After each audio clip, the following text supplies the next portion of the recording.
ഓർമ്മയുണ്ട് എൻ്റെയൊക്കെ കുട്ടിക്കാലത്ത് കിണറ്റിൽ നിന്ന് ധാരാളം വെള്ളം കോരി കുടിക്കുകയും കുളിക്കുകയും ഒക്കെ ചെയ്തിട്ടുണ്ടായിരുന്നു.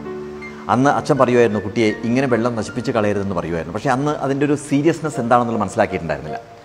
പക്ഷേ വർഷങ്ങളായി നമ്മുടെ ഭാരതത്തിൽ എനിക്ക് തോന്നുന്നു ബിസ്ലേരിയാണ് ആദ്യമായിട്ട് ബോംബെയിൽ ഒരു ഇറ്റാലിയൻ കമ്പനിയായിട്ട് കൊളാബറേറ്റ് ചെയ്തിട്ട് ആദ്യത്തെ ഒരു കമ്പനി തുടങ്ങുന്നത്, മിനറൽ വാട്ടർ ബോട്ടിലിൻ്റെ ഒരു കമ്പനി തുടങ്ങുന്നത്. അതിനുശേഷം പിന്നെ കുപ്പിവെള്ളമായി. ഇന്ന് നമ്മൾ പണം കൊടുത്ത് കുപ്പിവെള്ളം വാങ്ങിച്ച് കഴിക്കുന്നു. ഒരു പക്ഷേ പഴയ ഒരു തലമുറയിൽപ്പെട്ട ആളുകളൊന്നും ഒരിക്കലും ചിന്തിച്ചിട്ടുണ്ടാവില്ല കുറച്ച് കാലം കഴിഞ്ഞാൽ ഇതുപോലെ ബോട്ടിൽ വെള്ളം വാങ്ങി കഴിക്കേണ്ട, പൈസ കൊടുത്ത് കഴിക്കേണ്ട ഒരു അവസ്ഥ വരുമെന്ന് ചിന്തിച്ചിട്ടുണ്ടായിരുന്നു. കാരണം വെള്ളം സുലഭമായിരുന്നു നമുക്ക്. പക്ഷേ ഇതിൻ്റെ ഒരു സത്യാവസ്ഥ എന്താണ് എന്നുള്ളത് നമ്മൾ തിരിച്ചറിയണം. ഇതിനകത്ത് വളരെ രസകരമായിട്ടുള്ള കുറച്ച് കാര്യങ്ങളുണ്ട്. പ്ലാസ്റ്റിക് ബോട്ടിലിൽ കിട്ടുന്ന പല സാധനങ്ങളുണ്ട്. ജ്യൂസ് ഉണ്ട്, അതുപോലെ തന്നെ പാലുണ്ട്, വെള്ളമുണ്ട്, ഒരുപാട് കാര്യങ്ങളുണ്ട്. ഈ ബോട്ടിലിൻ്റെയൊക്കെ ഏറ്റവും അടിയിലായിട്ട് ഒരു ട്രയാങ്കിളിൽ 1, 2, 3, 4, 5, 6, 7 ഇങ്ങനെയുള്ള ഒരു ട്രയാങ്കിൾ വരച്ച് വെച്ചിട്ടുണ്ട്.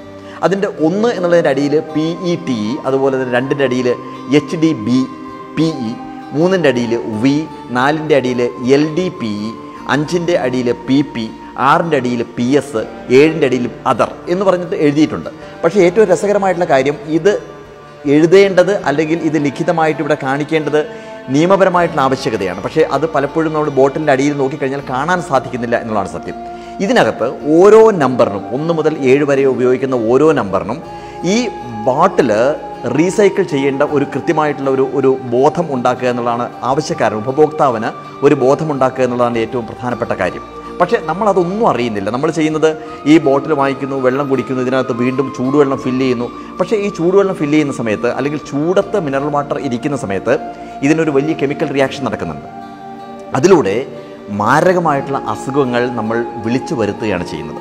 ഞാൻ ഓരോ കാര്യങ്ങൾ പറയാം. ഇപ്പോൾ PETE എന്ന് പറഞ്ഞാൽ പോളി എത്തിലീൻ ടെറാഫത്തലേറ്റ് എന്നാണ് അതിൻ്റെ അർത്ഥം. അതുപോലെ തന്നെ 2 ആണെങ്കിൽ HDPE എന്ന് എഴുതിയിട്ടുണ്ടാവും, അത് ഹൈ ഡെൻസിറ്റി പോളിയെത്തിലീൻ.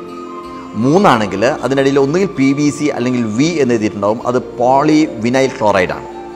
4 ആണെങ്കിൽ LDPE എന്ന് എഴുതിയിട്ടുണ്ടെങ്കിൽ അത് ലോ ഡെൻസിറ്റി പോളിയെത്തിലീൻ. PP ആണെങ്കിൽ പോളി പ്രൊപ്പലൈൻ. PS ആണെങ്കിൽ പോളിസ്റ്റർ. ഇതാണ് അതിൻ്റെ ഒരു രീതി എന്ന് പറയുന്നത്. പക്ഷേ വളരെ ചുരുക്കി ഞാൻ പറയാം. 1 എന്ന് എഴുതിയിട്ടുള്ള കാര്യം, ട്രയാങ്കിളിനകത്ത് 1 എന്ന് എഴുതിയിട്ടുണ്ടെങ്കിൽ അത് ഒരു തവണ മാത്രം യൂസ് ചെയ്യാനുള്ളതാണ്. അതെങ്കിലും അറ്റ്ലീസ്റ്റ് നമുക്ക് ഓർക്കാം.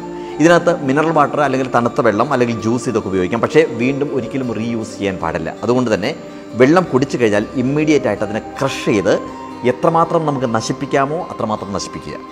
അതുപോലെ തന്നെ ഇതിനകത്ത് ചൂട് അനുഭവപ്പെട്ട് കഴിഞ്ഞാൽ, ചൂട് വന്നു കഴിഞ്ഞാൽ ഇതിനകത്തുള്ള വെള്ളം കേടാവും, കെമിക്കൽ റിയാക്ഷൻ നടക്കും, മാരകമായിട്ടുള്ള അസുഖങ്ങൾ വരാൻ സാധ്യത ഉണ്ട്.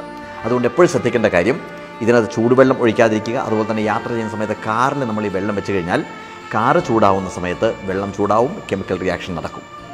ഒരിക്കലും ഏതെങ്കിലും ചൂട് വരുന്ന അവസരത്തിൽ ഒരിക്കലും മിനറൽ വാട്ടർ നമ്മൾ യൂസ് ചെയ്ത് ഒരു കടയിൽ നിന്ന് വാങ്ങിക്കുന്ന സമയത്ത് അത് ചൂടാവുന്ന സ്ഥലത്താണ് ഇരിക്കുന്നുണ്ടെങ്കിൽ ഒരിക്കലും വാങ്ങിച്ച് കഴിക്കരുത്. ആ കാര്യം കൂടി ശ്രദ്ധിക്കുക. ഒരു കാര്യം കൂടി പറയട്ടെ, നമുക്ക് ഏറ്റവും നല്ലത്, ഇതിനേക്കാൾ എത്രയോ നല്ലത്, സേഫ് ആയിട്ടുള്ളത് ചൂടുവെള്ളമാണ്. അതുകൊണ്ടൊരു ഹോട്ടലിൽ, എത്ര സ്റ്റാർ ഹോട്ടലാണെങ്കിൽ പോലും നിങ്ങൾ കയറി കഴിഞ്ഞാൽ അവിടെ മിനറൽ വാട്ടർ കൊണ്ടുവയ്ക്കുന്ന സമയത്ത് ആവശ്യപ്പെടാം, തിളപ്പിച്ചാറിയ വെള്ളം മതി എന്നുള്ള കാര്യം. അതുകൊണ്ട് അങ്ങനെ വെള്ളം കുടിച്ച് ശീലിക്കുക. എന്തായാലും ഈ കാര്യം നിങ്ങളോട് മാത്രമല്ല എല്ലാവരോടും പറയുവാൻ വേണ്ടിയിട്ടാണ് ഞാൻ വന്നത്. Thank you so much.